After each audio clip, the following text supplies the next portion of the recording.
Okay, an example.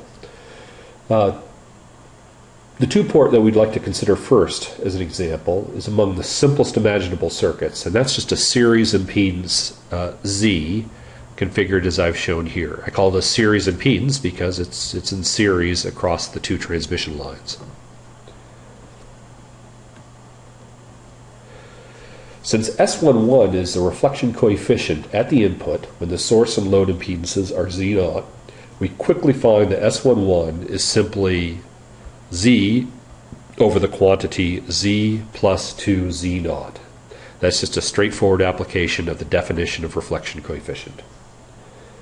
To get to S22, we note that the circuit, rather the two-port, is symmetrical. And what we mean here is that swapping ports 1 and 2 gives you the same circuit back. I can flip Z around in this circuit, and it's the same circuit. So S22 has to be equal to S11. You can also see from this that S22 is the voltage reflection coefficient looking into port 2, given the standard reference impedances Z0 at the input and output of the two-port. That definition applies generally. We call the reflection coefficient in this specific case gamma 2, and this will show up a lot in this course, which, like gamma 1, is a definition that is standard and well understood.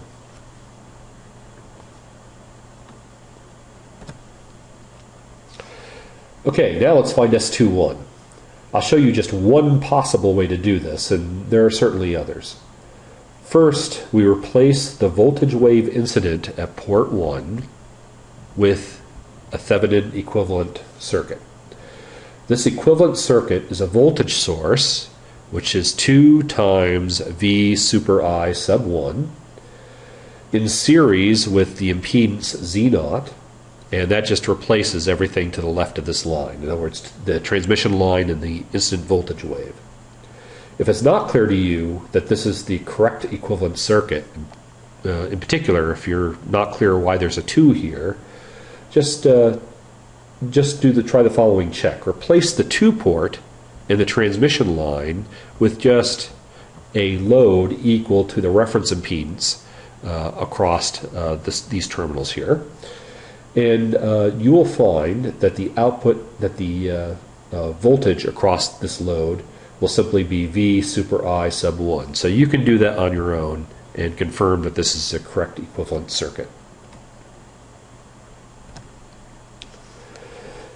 Now, with this equivalent circuit in place, we note that the outbound voltage wave at port 2 is given by another voltage divider as shown here. It's just 2 times V sub 1 super I times, and here's the voltage divider, Z0, the characteristic impedance of the transmission line, over the total impedance, which is Z0 from the equivalent circuit, Z from the two-port, and then Z0 from the output transmission line. So we find that S21, applying the definition, is given by the quantity 2 times Z0 over the sum Z plus 2 Z0. And we can find then immediately that S12 is equal to S21 because, again, this circuit is symmetrical.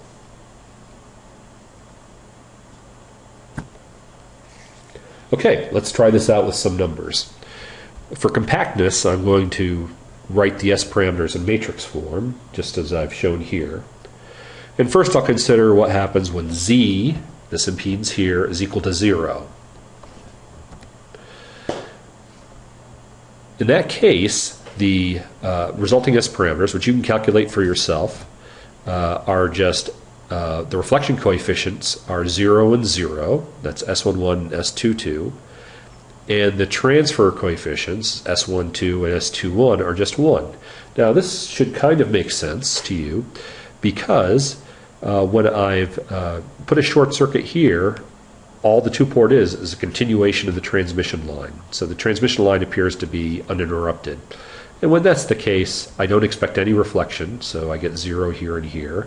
And I expect unit transfer functions for across this two-port, which is 1 here and here. So you might have anticipated or be able to anticipate that this is the correct result, but you should confirm that the equations give you that. As z gets really big, it starts to look like a disconnect between the terminals. In other words, z going to infinity is kind of as if there was no thing here in the two-port, and it's just the two transmission line ends were just dangling in space. In that case, what we should expect to see is perfect reflection from both ports, and in fact that's what we see. We see reflection coefficients of 1 and 1 here, and 0 transmission. That's reflected by, or indicated by 0 and 0 here. So this is what the equations give us, and in fact this makes good sense. Finally, let's consider what happens when this series impedance Z0 is Z is given by Z0. So we'll just make all the impedances in this problem the same. And then we see something intermediate to the two previous cases. We see some reflection and some transmission. And again, that seems reasonable. Okay, congratulations. You've just worked through your first problem with S parameters.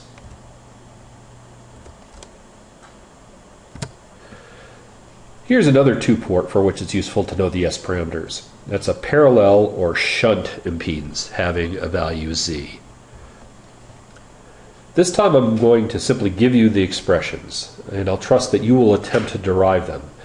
The strategy is similar to what we've demonstrated for the series impedance, so the procedure is quite the same, but obviously you get different results, and here's what I claim they are. You should go ahead and confirm that. Also, I suggest you evaluate the results for the three special cases we just considered, that is, when z is 0, when z is infinity, and z equals z naught. And again, you should have some idea how that's going to turn out before you even calculate the results. So go ahead and do that, and make sure the results make sense to you. Our final example is a particularly useful two-port, the transmission line. The transmission line two-port shown here has a characteristic impedance equal to the reference impedance, that is, it's matched. The length of this transmission line is L. The nature of S parameters makes transmission lines particularly easy to describe in terms of S parameters. Since the two-port input and output impedances are equal to the reference impedance, there will be no reflection. Thus we know right away that S11 and S22 are both 0. The other two S parameters can be obtained from the voltage transfer functions, which can be worked out from transmission theory. Let gamma be the propagation constant of the transmission line comprising the two-port.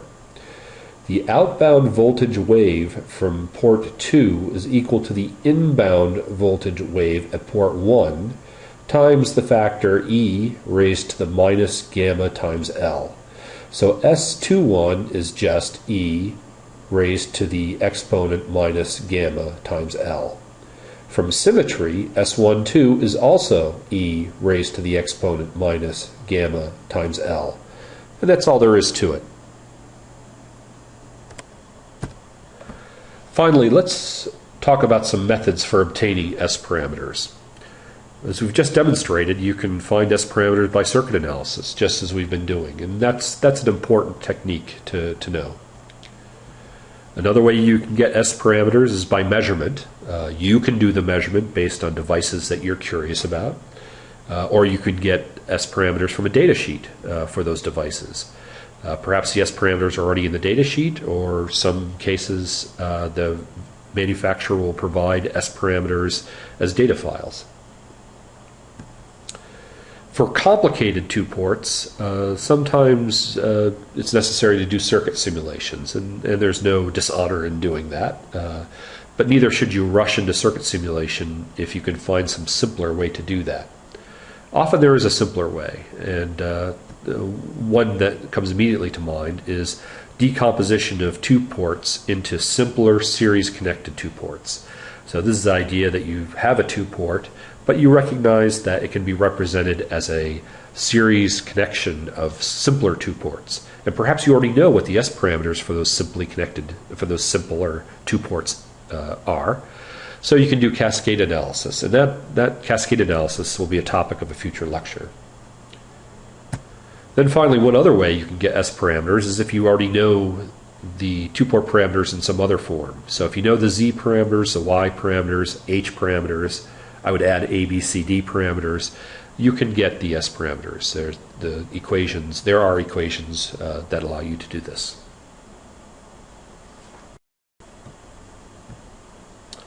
This concludes the lecture on S parameters.